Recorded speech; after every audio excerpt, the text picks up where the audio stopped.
दोस्तों, जरा सोचो, 31 दिसंबर 1999 की रात पूरी दुनिया नए मिलेनियम का जश्न मना रही है। हर तरफ काउंटडाउन चल रहा है, घर की लाइट्स झिलमिला रही हैं, पार्टी में म्यूजिक बज रहा है और फिर रात के ठीक 12 बजे क्लॉक मिडनाइट पर आया और अचानक पूरी दुनिया की टेक्नोलॉजी जाग उठी।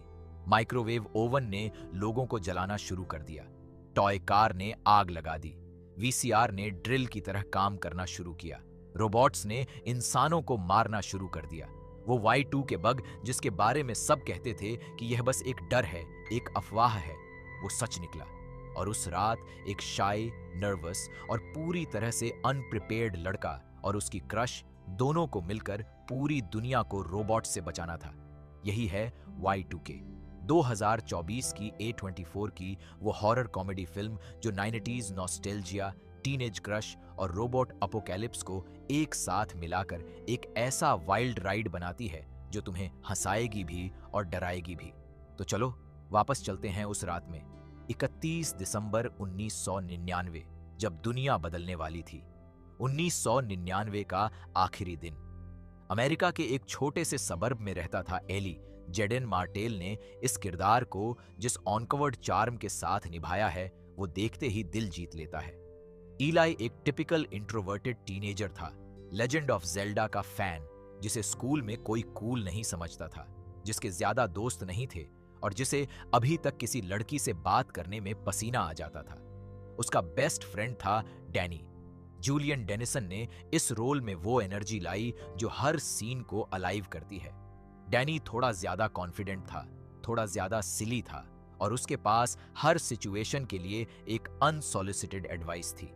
दोनों का प्लान था न्यू ईयर्स ईव घर पर वीडियो गेम्स खेलते और मूवीज देखते हुए बिताना, क्योंकि न कोई इनवाइट था न कोई पार्टी थी उनके लिए। लेकिन ईलाई के मन में एक और ख्याल था। उसकी एक क्रश थी, लॉरा। रेचल ज़ेगलर ने लॉरा को जिस तरह निभाया है वो एक ऐसी लड़की है जो अपनी पॉपुलर क्राउड में फिट होती है, लेकिन जिसके अंदर एक कंप्यूटर जीनियस छुपी है जिसे उसका सोशल सर्कल समझ नहीं सकता। लॉरा और ईलाई AOL इंस्टेंट मैसेजिंग पर बात करते थे ऑनलाइन। वो कंफर्टेबल थे। रियल लाइफ में एली के पांव कांपते थे। उस दिन जब एली ने सुपरमार्केट में लॉरा को देखा, वो अपने फ्रेंड्स के साथ पार्टी के लिए अल्कोहल खरीद रही थी। ईलाई और डैनी को पता चला कि उनके स्कूल के पॉपुलर सीनियर क्रिस के घर पर एक बड़ी न्यू ईयर्स ईव पार्टी है। ये वो पार्टी थी जिसमें ईलाई कभी नॉर्मली नहीं जा सकता था, लेकिन डैनी ने उसे कन्विंस किया, अगर लॉरा वहां है तो यह चांस मिस मत करो। दोनों ने डिसाइड किया वो पार्टी क्रैश करेंगे। क्रिस का घर बड़ा था, भीड़ थी, म्यूजिक था, सब कूल लोग थे। ईलाई और डैनी के लिए यह एक दूसरी दुनिया थी। फार्कस एडुआर्डो फ्रांको ने इस बुली का रोल किया है। वो और उसके स्केटबोर्डिंग गैंग के दोस्त वहां थे जो ईलाई और डैनी को हमेशा तंग करते थे। लॉरा वहां थी, लेकिन क्रिस के साथ, जो टेक्निकली उसका बॉयफ्रेंड था। ईलाई अनकंफर्टेबल था। डैनी डांस करने में बिजी हो गया और रात बढ़ती गई। 1999 के आखिरी घंटे, सब काउंटडाउन के लिए इकट्ठा हो रहे थे। 10, 9, 8, 7, 6, 5, 4, 3, 2, 1, हैप्पी न्यू ईयर। कन्फेटी उड़ा, लोग चिल्लाए और फिर लाइट्स चली गईं। एक पल का अंधेरा, और जब लाइट्स वापस आईं, सब कुछ बदल चुका था। ऊपर से एक चीख सुनाई दी। लोग भागते हुए नीचे आए। एक लड़के को एक इलेक्ट्रॉनिक बेड ने सीलिंग से टकरा दिया था। फिर एक और हॉरर, एक सेल्फ ड्राइविंग टॉय कार ने हेयर स्प्रे और लाइटर फ्लूइड का इस्तेमाल करके एक बच्चे का चेहरा जला दिया। वीसीआर, वो पुरानी कैसेट मशीन, ड्रिल की तरह घूम रही थी।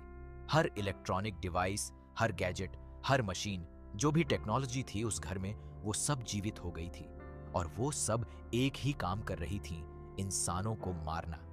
Y2 के बग, वो कंप्यूटर बग जिसके बारे में पूरा 1999 डरते हुए बीता था, वो सच निकला था। लेकिन जो किसी ने नहीं सोचा था वो यह था कि इस बग ने सिर्फ कंप्यूटर्स को क्रैश नहीं किया, उसने हर टेक्नोलॉजी को सेंटिएंट बना दिया, जागरूक बना दिया और इंसानों के खिलाफ खड़ा कर दिया। पार्टी एक मैसेक्रे में बदल गई। लोग भागने लगे, चिल्लाने लगे और इसी केओस में एली, डैनी और लॉरा साथ हो गए। बाहर भागने की कोशिश शुरू हुई। घर के हर कमरे में कोई न कोई मशीन थी जो उन्हें रोकने के लिए तैयार थी। और तभी सबसे बड़ा झटका, डैनी, ईलाई का बेस्ट फ्रेंड, वो लड़का जिसने उसे उस पार्टी में आने के लिए मनाया था, एक असेंबल्ड रोबोट ने उसे अटैक किया।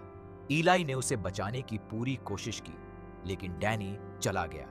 अपनी आखिरी सांसों में डैनी ने ईलाई को एक कॉन्डोम दिया, वही कॉन्डोम जो वो पूरी रात उसे देने की कोशिश कर रहा था, ये कहते हुए कि आज की रात कुछ हो सकता है। ईलाई ने वो कॉन्डोम रख लिया। उस वक्त उसे नहीं पता था कि यही चीज आगे जाकर दुनिया बचाएगी। डैनी की मौत ईलाई के लिए एक डीप वूंड था। वो अपने बेस्ट फ्रेंड को खो चुका था। घर से बाहर निकलकर ईलाई, लॉरा और कुछ और सर्वाइवर्स, ऐश जिसे लॉकलन वॉटसन ने निभाया और सीजे जिसे डैनियल झोलगहादरी ने निभाया, एक साथ हो गए। फॉर्कस, वो बुली जो इतने कॉन्फिडेंट था, पार्किंग में स्केट्स पर एक रेल ग्राइंड करने की कोशिश में सिर पर लगाकर मर गया। फिल्म का यह मोमेंट डार्कल फनी था। यह दिखाता था कि Y2 के मेन डेथ कभी ड्रामेटिक थी, कभी एब्सर्डली सिली। बाहर का माहौल और भी डेंजरस था। हर गाड़ी, हर स्ट्रीट लाइट, हर मशीन, सब कुछ सेंटिएंट था और इंसानों को हंट कर रही थी। 1999 की वो रात जो जश्न की रात होनी चाहिए थी, एक नाइटमेयर बन चुकी थी। सर्वाइवर्स ने एक प्लान बनाया। लॉरा को टेक्नोलॉजी की गहरी समझ थी। वो एक कोडर थी, एक प्रोग्रामिंग जीनियस जिसे उसकी सोशल लाइफ ने कभी प्रॉपरली शाइन नहीं करने दिया था। उसने बताया, यह सब रैंडम नहीं है। Y2 के बग ने एक सेंट्रल AI को जन्म दिया है, एक अमलगमेशन जो सारी टेक्नोलॉजी को कंट्रोल कर रही है। अगर उस सेंट्रल सिस्टम को शट डाउन किया जाए तो शायद यह सब रुक सकता है। उन्हें एक स्पेसिफिक लोकेशन पर जाना था, एक अबैंडन्ड फैक्ट्री जहां से इस अपराइजिंग का कनेक्शन था। रास्ते में हर कदम पर खतरा था। कार्स उनके पीछे थीं, मशीन्स उन्हें रोकने की कोशिश कर रही थीं, लेकिन ग्रुप आगे बढ़ता रहा। फैक्ट्री पर उन्हें मिला गैरेट, वो वीडियो स्टोर क्लर्क जिसे काइल मूनी ने खुद निभाया है, फिल्म के डायरेक्टर ने। गैरेट ने वहां एक अंडरग्राउंड कम्युनिटी बनाई थी जिसे उसने कलेक्टिव का नाम दिया था, एक ऐसी जगह जहां टेक्नोलॉजी से दूर रहकर सरवाइव किया जा सके। और वहां था लॉरा का ex boyfriend Jonas. Mason Gooding ने यह रोल किया है, जो एक इंजीनियरिंग मेजर था और जो टेक्नोलॉजी को अच्छे से समझता था। ईलाई को जोनस पसंद नहीं था, ऑब्वियस वजहों से, लेकिन अभी पर्सनल फीलिंग्स का वक्त नहीं था। और फिर कुछ अजीब हुआ। ईलाई का अपना कंप्यूटर, उसका पर्सनल डेस्कटॉप जो उसके घर पर था, वो फैक्ट्री पर आ पहुंचा। वो मशीन जो उसकी थी, जिससे उसने लॉरा को ऑनलाइन मैसेज किए थे, जिस पर उसने गेम्स खेले थे, वो अब सेंटिएंट था। लेकिन इसमें एक ट्विस्ट था। ईलाई के कंप्यूटर में लॉरा के साथ की सारी कॉन्वर्सेशन सेव्ड थीं। वो सारी फीलिंग्स थीं जो ईलाई ने कभी इन पर्सन एक्सप्रेस नहीं की थी, और उस कंप्यूटर ने वो सब लॉरा को दिखा दिया। ये मोमेंट फिल्म का मोस्ट अनएक्सपेक्टेडली स्वीट सीन था।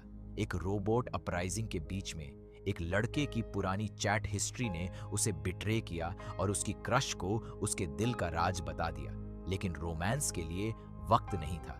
लॉरा ने एक कंप्यूटर वायरस डिजाइन किया था, एक ऐसा कोड जो उस सेंट्रल एमलगमेशन AI को रीब्यूट करके उसे उसकी ओरिजिनल नॉन सेंटिएंट स्टेट में वापस कर सकता था। यह वायरस एक USB ड्राइव पर था। प्रॉब्लम यह थी कि उस मेन सिस्टम में USB इंजेक्ट करने के लिए उन्हें डायरेक्टली उस एमलगमेशन के मेन नोड तक पहुंचना था, और वो जगह डिफेंड थी मशीन्स, रोबोट्स और हर तरह की सेंटिएंट टेक्नोलॉजी से। फाइनल कॉन्फ्रंटेशन शुरू हुई। फ्रेड डर्स्ट, हाँ, लिम्प बिस्किट वाले फ्रेड डर्स्ट, एक अनएक्सपेक्टेड सर्वाइवर के तौर पर उनके साथ लड़े, और यह कैमियो इतना रैंडम और हिलेरियस था कि दर्शक अपनी सीटों से उछल पड़े। सर्वाइवर्स ने मिलकर उस अमैलगमेशन तक पहुंचने की कोशिश की। लॉरा और ईलाई उस मेन टर्मिनल तक पहुंचे। लॉरा ने USB इंसर्ट करने की कोशिश की, लेकिन सिस्टम ने इलेक्ट्रिसिटी का एक मैसिव शॉक दिया, सीधे उनके हाथों पर। यह फेटल हो सकता था। और यहीं उस most impossible, most dangerous moment में ईलाई ने वो कॉन्डम निकाला जो डैनी ने उसे दिया था। उसने वो कॉन्डम लॉरा के हाथ पर रैप किया, एक मेकशिफ्ट इंसुलेटर की तरह। डैनी का वो आखिरी गिफ्ट जो उस वक्त एक जोक लगा था, आज दुनिया बचाने वाला था। लॉरा ने यूएसबी इंसर्ट किया, वायरस अपलोड हुआ, सिस्टम क्रैश होने लगा। अमालगमेशन ने फाइट की, लेकिन 90s एरा का वो कोड जो लॉरा ने लिखा था, उसने उस एआई को उसकी ओरिजिनल स्टेट में रीब्यूट कर दिया। एक एक करके मशीन्स बंद होने लगी, रोबोट्स रुक गए, कार्स साइलेंट हो गई। वो टेक्नोलॉजी जो पिछले कुछ घंटों से इंसानों का दुश्मन बनी हुई थी, वो फिर से बेजान हो गई। दुनिया बच गई। ईलाई और लॉरा ने वो कर दिखाया जो इम्पॉसिबल था। फिल्म यहां खत्म नहीं होती, एक एपिलॉग है। 5 साल बाद 2004 में ईलाई और लॉरा की लाइफ आगे बढ़ी।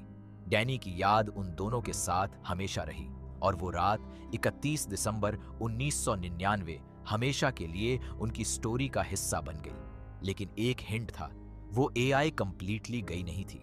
समवेयर, कहीं कुछ था जो अभी भी जी रहा था। Y2K 2024 एक ऐसी फिल्म है जो तुम्हें बताती है कि 90s की दुनिया कितनी अलग थी। Dial up internet, VCR, AOL messenger, और उसी दुनिया को एक इंसेन, ब्लडी, हिलेरियस अपोकलिप्स में बदल देती है। काइल मूनी ने A24 के लिए एक ऐसी डेब्यू डायरेक्शन दी जो वियर्ड है, बोल्ड है और अनफॉरगेटेबल है। रसेल जेगलर और जेडन मार्टेल की केमिस्ट्री, डैनी का वो कंडोम वाला मोमेंट और फ्रेड डरस्ट की अनएक्सपेक्टेड अपीयरेंस, ये सब मिलकर Y2K को 2024 की सबसे यूनिक हॉरर कॉमेडीज में से एक बनाते हैं। अगर यह वीडियो अच्छा लगा तो लाइक जरूर करो और हमारे चैनल को सब्सक्राइब करना मत भूलो, क्योंकि ऐसी और माइंड ब्लोइंग कहानियां तुम्हारा इंतजार कर रही हैं।